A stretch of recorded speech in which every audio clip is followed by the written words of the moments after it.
On est dimanche le 30 juin. Pour un dimanche, je m'attendais à ce qu'il y ait beaucoup plus de gens dans le parc, mais il n'y a presque personne. Puis il fait beau. C'est vrai qu'on a eu un petit coup d'orage sur l'heure du midi, et c'est tout. Puis moi, je tiens absolument à venir ici une fois ou deux par semaine à l'année, parce que c'est la place la place la plus près de chez moi qui me permet de faire de longues randonnées, d'observer la nature, d'avoir un contact privilégié avec tout ça, puis de voir évoluer les petits animaux, les oiseaux, les choses. Puis de voir évoluer les arbres aussi, puis la végétation. C'est une des choses qui recharge le plus mes batteries, donc c'est pour ça que j'y tiens. Ah ben on va re-rentrer dans la forêt. Donc c'est ça, ces promenades-là en forêt, ben, ça recharge mes batteries. Puis ça me donne de l'énergie pour les 2-3 jours qui viennent après. Puis en plus, ben, au niveau de mes jambes et de mon équilibre, ben, ça me donne une chance.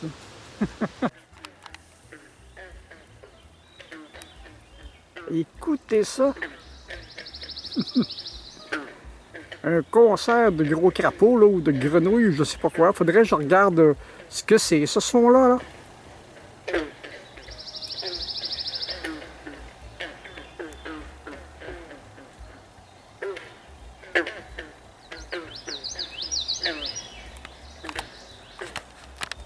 On est encore en pleine nature.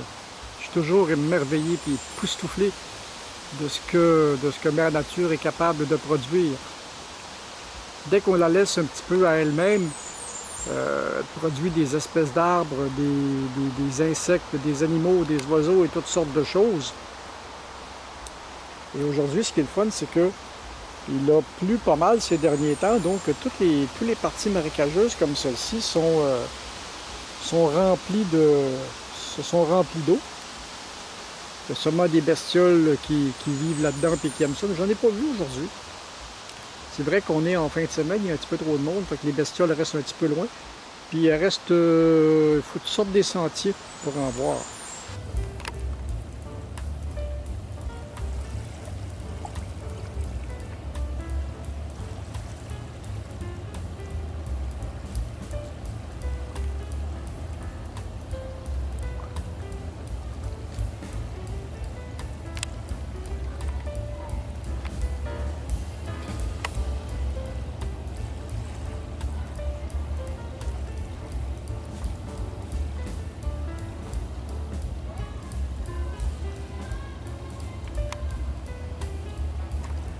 Le 1er juillet, on est de plein pied dans l'été, puis on a une belle journée aujourd'hui. Donc on va faire une petite chronique encore, facile.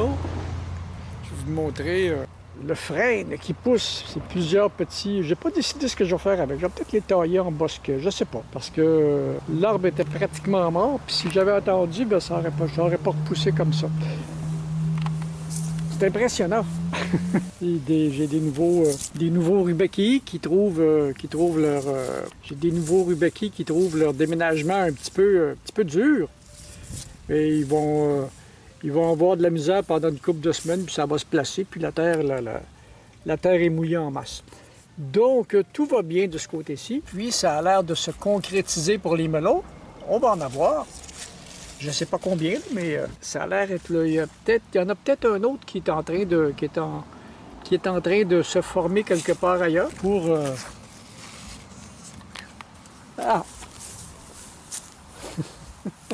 J'ai failli coincer une abeille.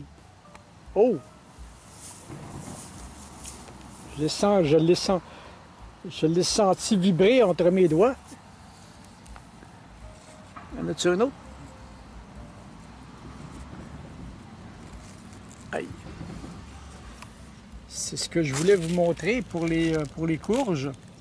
Les fleurs femelles commencent à arriver. Aïe! Les moustiques.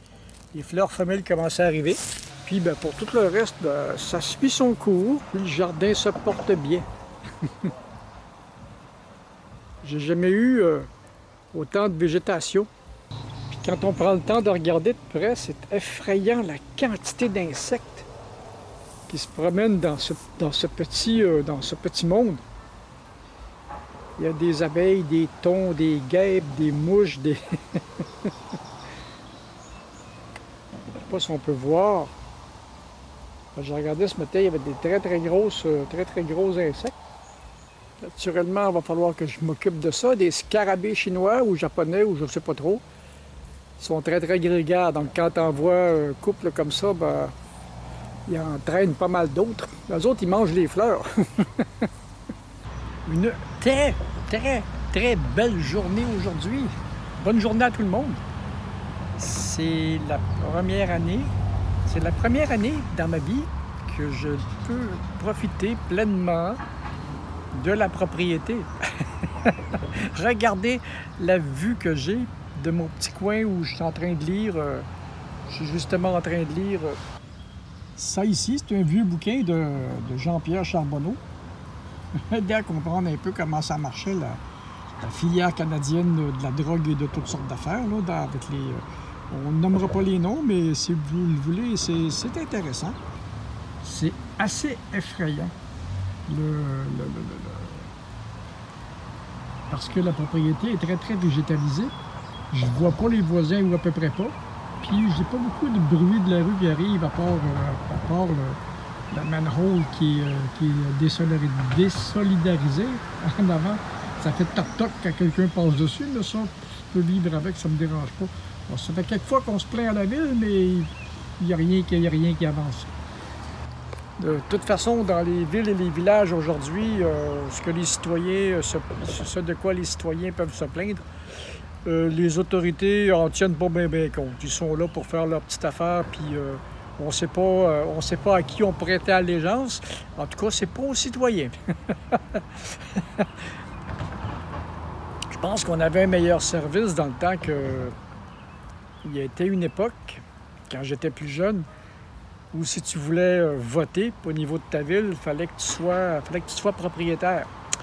Alors, à tous les niveaux des gouvernements, je ne sais pas à qui ils portent allégeance, quoique j'en ai une bonne idée. Mais c'est à vous de faire les recherches. Moi, je m'en mêlerai pas trop parce que c'est dangereux pour la chaîne YouTube. Donc, c'était ça. Je vais continuer à lire.